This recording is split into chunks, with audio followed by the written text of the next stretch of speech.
Terus ketika mereka bicara tentang kesalahan lah, Anda berada di gereja tuh yang sudah keluar dari jalur, apa itu Roh Kudus dan segala macam. Kok bikin-bikin, lompat-lompat, guling-guling, manifestasi gitu, sebentar nangis, sebentar Apalagi bahasa roh itu ya. apalagi nyinggung itu gitu ya. Berantem jadinya. Kenapa sih? Gara-gara ornamen. Ya ornamen saja sebetulnya.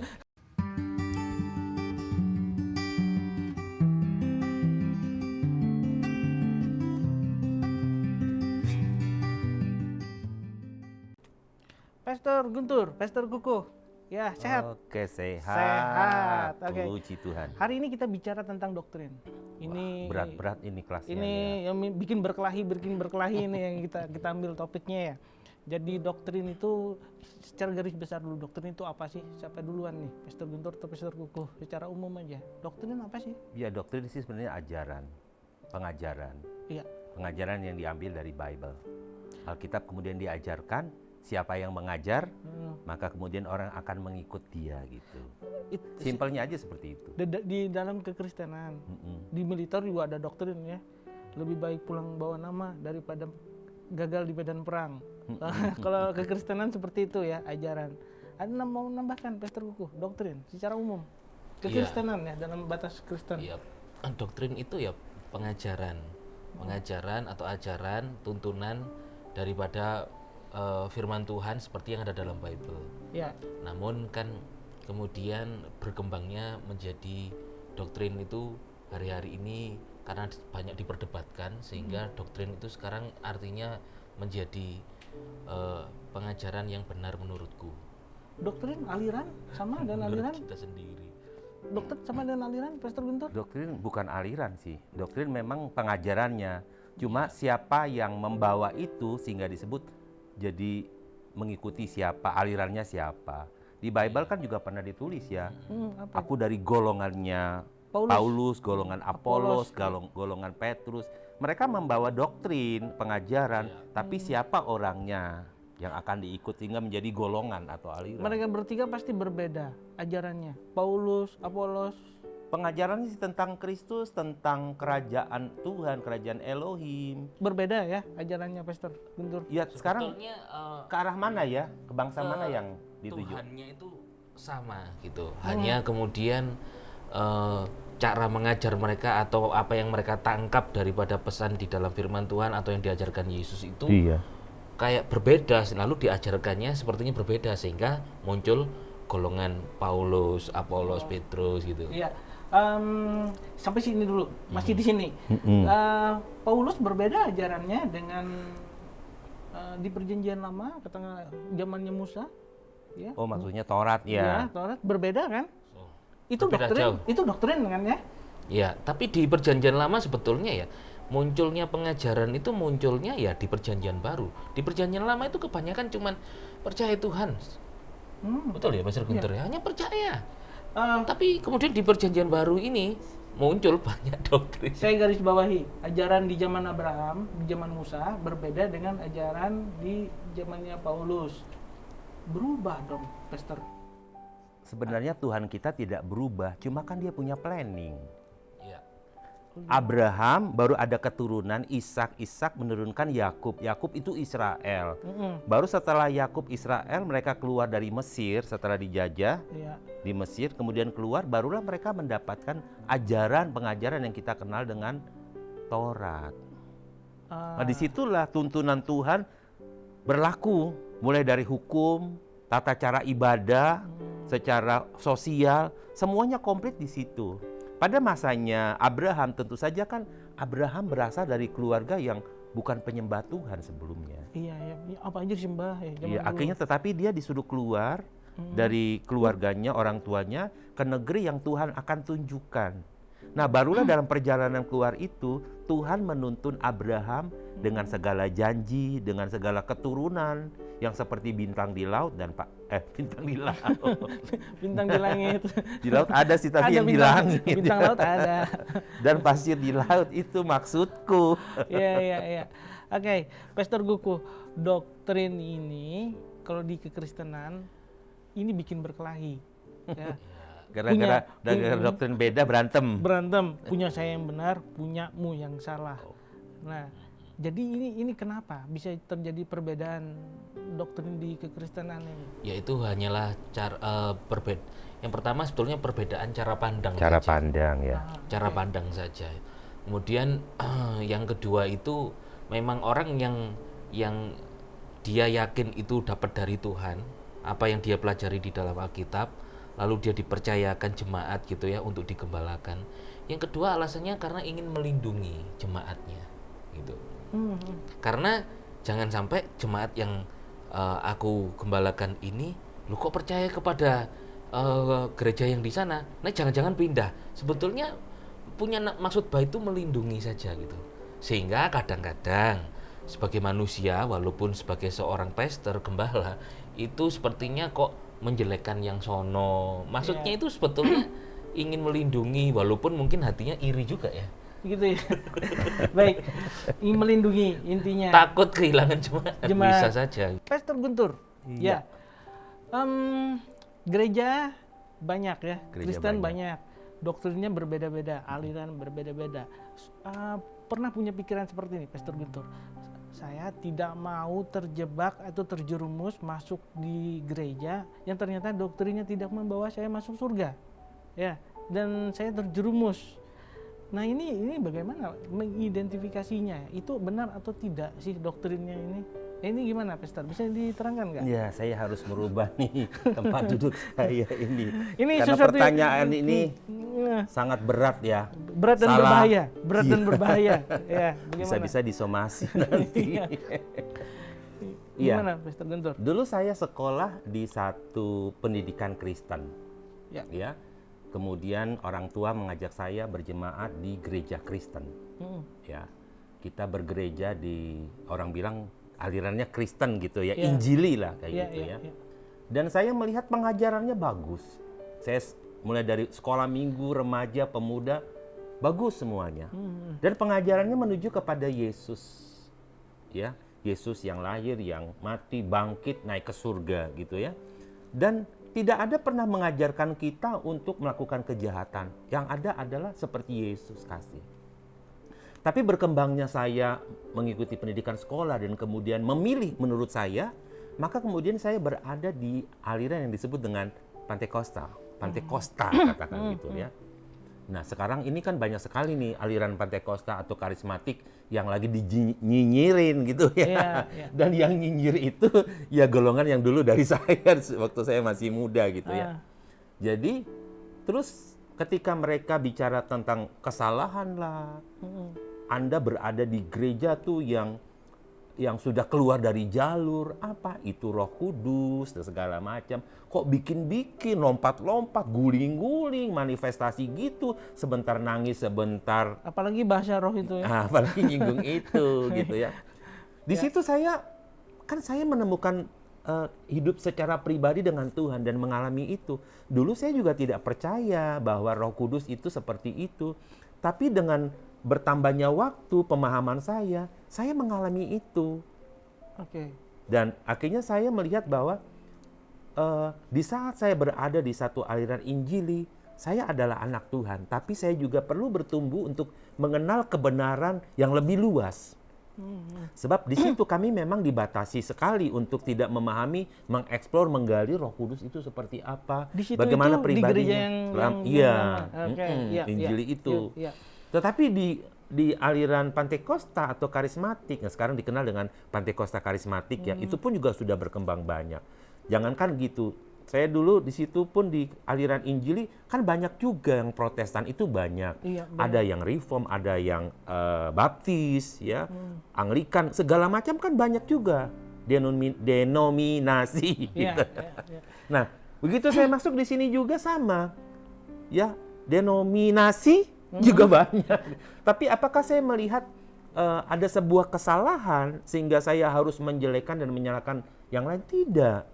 Justru itu saling melengkapi dan benar-benar melengkapi sehingga saya memahami bagaimana saya harus bersikap, bagaimana saya mengandalkan Tuhan, bagaimana saya percaya bahwa jika ini ada gereja percaya bahwa Roh Kudus adalah pribadi Elohim, ya, pribadi Bapa, pribadi Anak, pribadi Roh Kudus. Tapi bagaimana mungkin kalau dia percaya Roh Kudus adalah pribadi Elohim, dia tidak percaya pekerjaan-pekerjaan Roh Kudus? Kan ini aneh.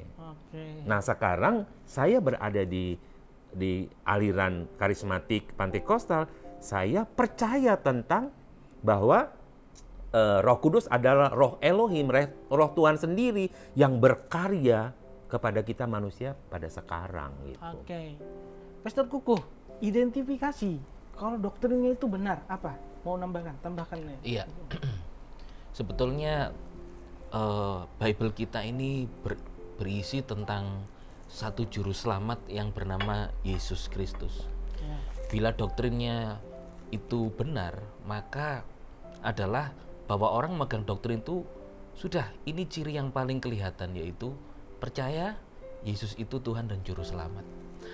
Nanti setelah itu pernak-perniknya ya, dekorasinya atau apa ini, ornamen-ornamen yang menyertai tentang baptisan apa itu pasti akan banyak perbedaan.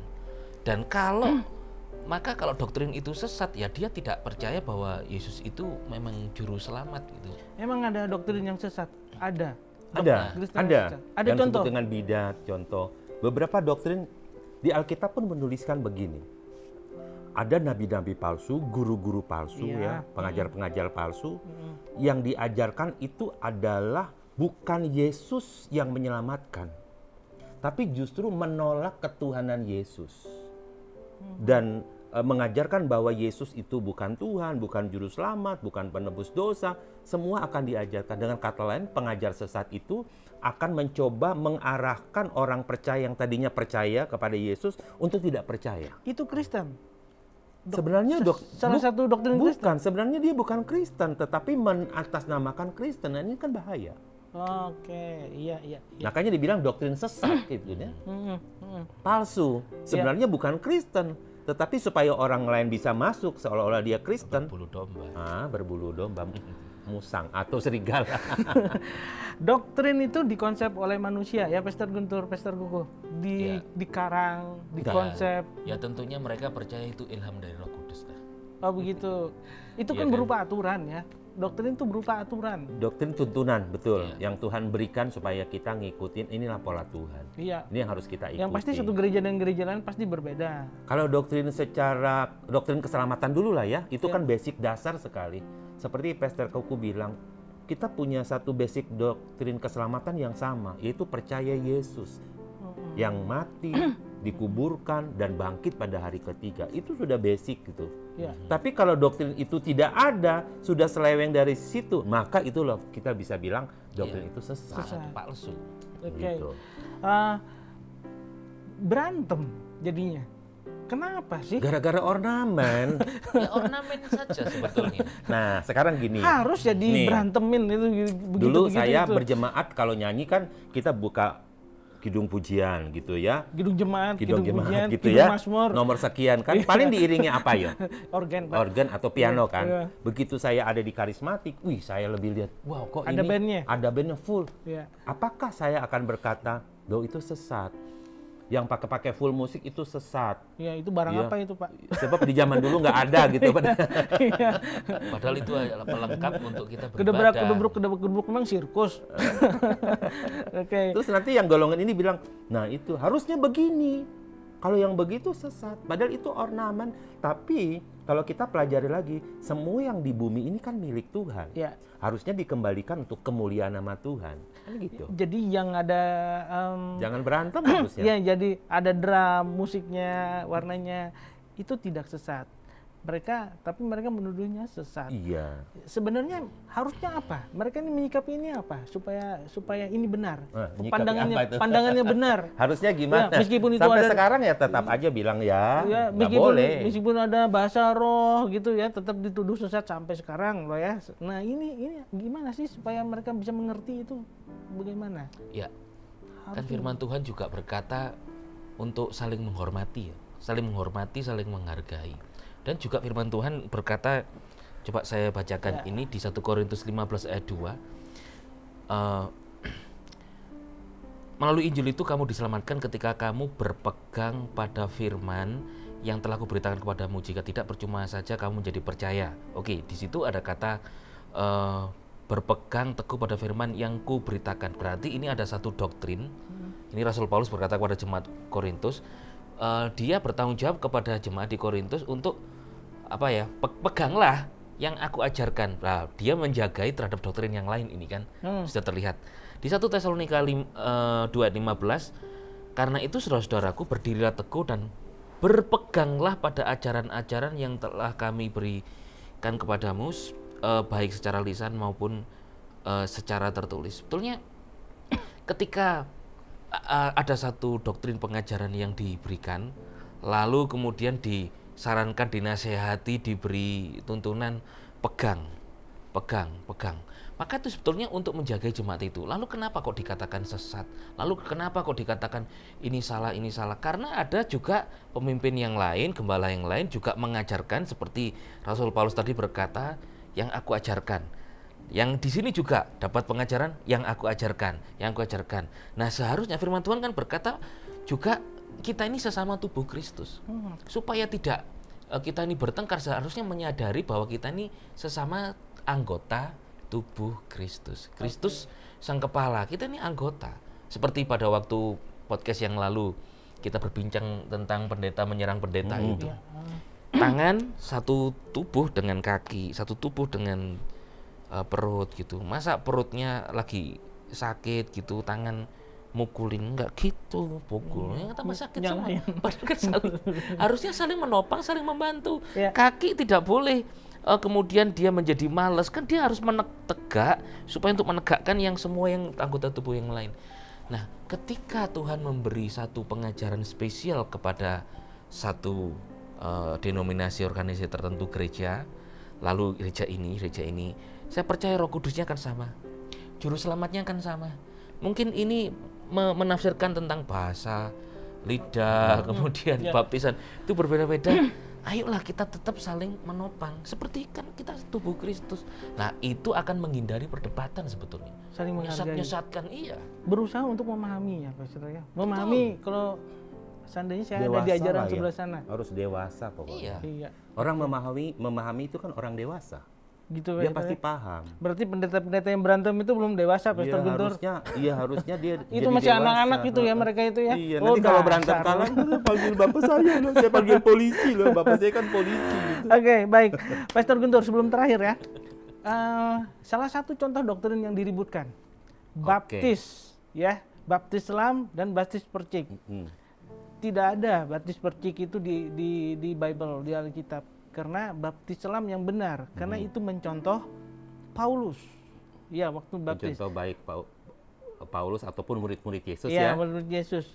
Itu yang benar. Baptis percik itu salah loh, Pastor Guntur. Jadi kan sebenarnya kan pewahyuan dari ilham Roh Kudus terhadap Bible kita kan terus berkembang. Ya, disebut dengan progress ya, revelation. Jadi itu berkembang. Ada seorang pemimpin, dia hanya baca di satu ayat dan dia menemukan kebenaran, berhenti di situ. Dan itu yang dia ajarkan. Contoh, dia hanya mengajarkan bahwa ketika yang sempurna itu datang, maka yang tidak sempurna itu akan hilang. Yang sempurna itu datang bahwa tidak lagi butuh yang lain. Maka dia berhenti di ayat itu. Sehingga dia berkata, yang sempurna itu adalah Bible, Alkitab. Benar apa salah? Ya benar, Alkitab itu sempurna. Semuanya sudah Tuhan kasih, sudah dikanonisasi juga semua, dan kita percaya 66 kitab itu yang dari perjanjian lama sampai baru itu diterima semua orang percaya sebagai kitab suci. Berkembangnya waktu, ada lagi orang atau tokoh menemukan kebenaran lagi melebihi itu.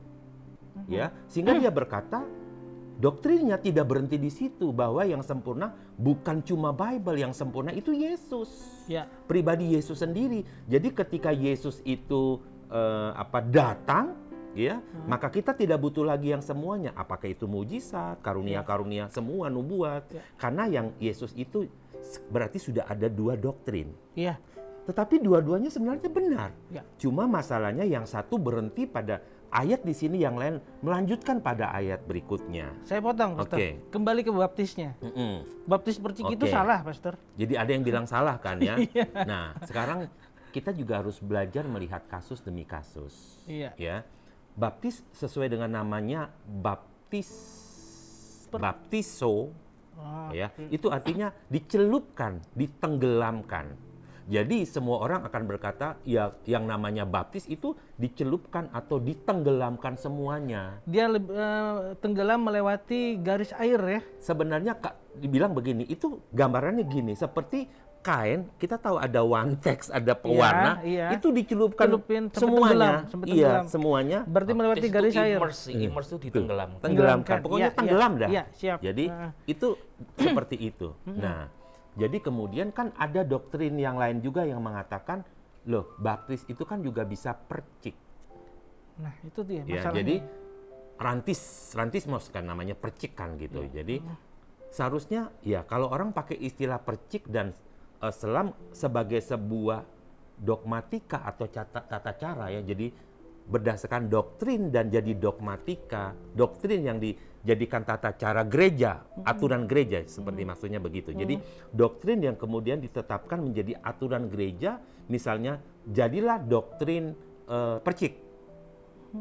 Tanda percik atau tanda selam, apakah itu mengubah keselamatan ya, Pastor Kuku? Mengubah keselamatan kita atau tidak? Tidak ada kaitannya. Tidak ada kaitannya dengan keselamatan kita. Karena sebenarnya baptisan itu mau selam atau percik itu tanda ketaatan ya. Iya, bukti kalau bukti. Dia bersaksi lah karena dia sudah diselamatkan lalu memberikan dirinya untuk dibaptiskan. Nah, tapi itu beberapa gereja menganggap itu sangat sakral, wajib. Iya. Menandakan dia Kristen 100%. Betul. Identitas kan. Sakral dalam tanda kutip. Betul. Kita bisa menjadikan itu sebagai sebuah tata cara yang sakral. Memang baptisan itu penuh penghormatan. Dasarnya harus ada Bible seperti itu. Sekarang sebuah alasan begini, pertanyaan saya ini ya ke Brother Tommy, bro. Jangan berat-berat. Saya bukan ahlinya. Jadi gini, nih kita seringkali ketemu kasus nih. Yeah. Keluarga datang, Pastor, orang tua saya mau dibaptiskan, tapi masih terbaring di rumah sakit. Bisa nggak dibaptis? Terus kalau saya bilang, bisa, harus dicemplung. Sebab yang namanya baptis itu adalah tenggelamkan. Sementara dia tidak sesuai dengan boleh artinya begitu. ya. Iya. Okay. Terus kemudian, karena begitu kan nggak bisa. Dokter melarang Pastor untuk itu dan lain sebagainya. Akhirnya tidak baptis. Dan menurut Tommy sendiri, kira-kira perasaan keluarga ini gimana ketika gereja atau para pastor pendeta menolak, memaksakan untuk baptis, celup atau tenggelam ke dalam air. Sementara jika terjadi sesuatu, resiko kesehatan dia bahkan bisa meninggal mungkin ya. Secara keadaan tidak mungkin. Iya, apakah harus dipaksakan? Pertanyaan saya, tidak sebagai manusiawi. Pertanyaan kita semua, tolong dijawab di komen ya. Di komen. Terlalu jahat kalau dipaksa. Nah, jadi kira-kira secara bijaksana biasanya lakukan apa kalau Pastor Kuku menemukan kasus seperti ini? Ya, kalau saya yang pertama adalah Sorry, saya jadikan host ya. Memastikan bahwa dia yang bersangkutan maupun keluarganya betul percaya Yesus. Kan percaya Yesus diselamatkan. Oh, sudah percaya. Nah, tapi mereka kemudian ingin sekali dibaptis. Kenapa kita tidak melayani baptisan itu? Tapi kalau jika secara keadaan, secara jasmani tidak memungkinkan untuk diselam, nah, kenapa kita tidak melayani dipercik? Karena baptisan sendiri itu tadi saya Pastor Guntur bahwa itu tidak ada kaitannya dengan keselamatan. Nah, sebetulnya kalau kita tidak mau terhindar daripada perdebatan gitu, lihat dasarnya, jangan lihat caranya. Esensinya dibaptis itu, oh sudah percaya Tuhan Yesus, oh dia mau menunjukkan bahwa dia sudah diselamatkan dengan dibaptis. Tapi kalau terjebak di caraku selam, cara mau percik, sesat itu. Nah, ini akhirnya bisa pinter sendiri, menang sendiri, menyesatkan. Jadi esensi atau prinsip daripada baptisan adalah kan selalu kita bilang begini. dikuburkan bersama dengan Kristus, mati bersama Kristus, dan bangkit dalam kebangkitan Kristus. Iya kan ya? Iya. Jadi dalam kematian dan kebangkitan, apakah kita harus dikuburkan seperti literal seperti itu? Kan tidak. Iya, Baptisan adalah sebuah simbol ya. Iya. Sebuah simbol Itu bagaimana bukan bicara secara fisik itu. sebetulnya. Yang dilakukan itu adalah bagaimana orang percaya itu mati bersama Kristus dan bangkit dalam hidup yang baru. Boleh nggak aku asumsikan simbolik dia sudah menerima, percaya dan menerima Kristus? Nomor satu itu dulu. Nomor satu itu dulu ya. Baptis ini ya? Percaya dulu. Oh, percaya dulu. Menerima Yesus itu paling urgent dan paling penting. Oke, jadi baptis percik tidak jadi masalah? Tidak masalah Tidak itu. masalah. Tetap diakui? Yang berhubungan dengan keselamatan tuh ya. Iya. Nggak masalah mau Ya, tidak hanya berhubungan dengan keselamatan, tapi berhubungan dengan Nah, gereja. kalau berhubungan dengan gereja, diakui, gitu loh. Gerejanya diakui. bila gereja itu mengakui dan mau menerima, itu it's okay. Tapi bila gereja itu tunduk dengan aturan pusat, ini mau percik, nggak bisa, harus selam. Nah, kita juga melihat kondisinya juga di jemaat itu seperti tadi, sakit atau tidak. Oke. Karena kalau memaksakan juga, kalau menjadi ganjalan di hati, itu kan Tuhan juga nggak mau. Itu kalau orang sakit dipercik. Kenyataannya mereka nggak sakit loh, Pastor. Waktu dibaptis percik. Nah, ini gimana? Iya, sekali lagi doktrin kan, setelah doktrin keselamatan itu ada doktrin yang melanjutkan doktrin itu, yang menunjukkan ketaatan kepada gereja. Sekali lagi, ketaatan kepada gereja, dia menjadi anggota jemaat gereja, maka dia harus mengikuti aturan-aturan doktrinnya gereja itu. Iya. Jika dia berada pada doktrin gereja itu, maka dia harus percik. Tidak mungkin dia selam. Jawabnya singkat saja. Waktu mereka tidak sakit, dibaptis di gereja, tapi percik, itu juga tidak masalah. Tidak masalah. Itu tetap diakui. Diakui oleh gerejanya. Diakui oleh gerejanya. Gerejanya akan mengakui Asal itu. tidak membandingkan dengan gereja lain yang punya doktrin yang lain. Oke. Iya. Nggak mungkin dong saya ada di Pantekostal karismatik yang sudah doktrin selam kemudian seperti itu. Diakui oleh gerejanya. Secara umum, secara keseluruhan diakui. Maksudnya Itu kan gerejanya. secara biblika, Iya, secara Bukan, Alkitab. Pastor. Maksud saya itu kan gereja yang bersangkutan. Nah, bagaimana pandangan dengan gereja-gereja yang lain? Ya, kenapa harus mengakui yang terjadi di gereja itu? Ya, tentu tidak, karena kan gereja kan Tentu tidak. Iya. gereja yang lain kan punya Iya, kan? pandangannya sendiri. Setiap Dan gereja kita mesti gitu. menghormati. Iya, kita menghormati itu. Itu yang bikin berantem, Pastor Guntur. Seharusnya dia Kembali lagi dewasa apa tidak? iya, jangan terlalu memperhatikan yang mana setuju atau enggak, pro kontra pasti ada. Contoh kedua, contoh ya, singkat aja ya, karena yang ini pembahasannya pasti panjang. Kita di lain waktu aja bahasnya, tapi ini jawabannya harus singkat aja. Oke. Trinitas, Tritunggal. Iya. Iya. Ada yang mengakui itu Trinitas memang ada, dan ada juga yang tidak mengakui karena tidak ada di Bible. Nah, itu juga doktrin tuh. Benturan juga tuh, berantem juga tuh sampai sekarang. Baiknya gimana sih sebenarnya Trinitas ini ada atau tidak ada sih Ya, sebenarnya? kembali lagi konsep keselamatan, doktrin keselamatan kan sudah dipegang, sudah percaya Yesus, sudah dalam anugerah Tuhan. Iya. Nah, kemudian doktrin itu berkembang kepada pengajaran. Ada dalam satu sisi melihat Tuhan itu adalah Trinitas, bahwa 3 pribadi dalam satu hakikat, gitu. Jadi ada namanya Elohim Bapa, Elohim Anak, Elohim Roh Kudus. Jadi 3 pribadi dalam satu, tapi bukan 3 Tuhan. Ya, Nah, ini konsep ini yang banyak orang tidak paham, hampir mau saya tanya tuh, berarti Tuhannya 3 dong? Nah, iya. Kalau konsep orang-orang di luar akan menjadikan Polinesia seperti Tuhan itu adalah 3, padahal bagi kekristenan Tuhan itu ya 1. Itu tidak bisa dipahami secara logika. Jadi kapanpun juga kita mau debat, ya selama orang itu tidak percaya, dia pasti akan menolak konsep ini. Iya. Itu sudah pasti. Pastor Kukuh, yang benar itu ada ya? Trinitas itu? Atau Karena tidak ada? ayatnya di dalam Bible itu ada, menunjuk kepada Bapa, menunjuk kepada Yesus dan Roh Kudus. Berarti ada sebetulnya gitu. Tapi istilah tulisan Trinitas Tritunggal tidak pernah ada di Alkitab. Oh, kalau mau cari tulisannya Tritunggal, kalau kita cari tulisan no smoking juga ada, padahal orang bilang nggak boleh ngerokok. Tapi tulisan no smoking kan nggak ada. Tapi ini kasusnya, bagaimana? Jadi gimana menanggapi ini? Sebetulnya munculnya kata Tritunggal waktu itu dicetuskan pertama kali Tertullianus itu sebetulnya hanya untuk memudahkan saja, bahwa di dalam Bible bahwa ada Bapa, ada Putra, ada Roh Kudus. Jadi memudahkan saja untuk istilah itu gitu loh. Itu istilah ya. Iya, jadi memudahkan saja gitu. Iya, kadang-kadang bingung Kalau juga enggak, sih. Bapak apa Yesus kamu ditolong? Iya. Oh ditolong Bapak ya, aku ditolong Yesus. Nah, ini Kalau jadi kalau berbeda. kalau berdoa itu wah nggak cukup nih satu, harus disebut semua ini. Ya Bapa Yahweh, Elohimku dan anakmu Yesus Kristus. Karena di dalam kuasa melihat Roh Kudus. Tuhan itu mulai dari perjanjian lama ya. Iya, Perjanjian lama terus masuk kepada Yesus di bumi dan Yesus naik ke surga, Roh Kudus. Jadi mereka melihat pribadi-pribadi Tuhan dalam setiap zaman. Tapi ada juga yang melihat Tuhan itu khususnya pada saat Yesus datang. Ketika Yesus berkata, kalau engkau melihat aku sama seperti engkau melihat Bapa. Karena Bapa dan aku satu. Jadi orang akan melihat, oh berarti ayat ini menunjukkan bahwa Tuhan itu satu. Ya. Bapa itu ya Yesus, Yesus itu Bapa. Di dalam mereka ada Roh, Elohim.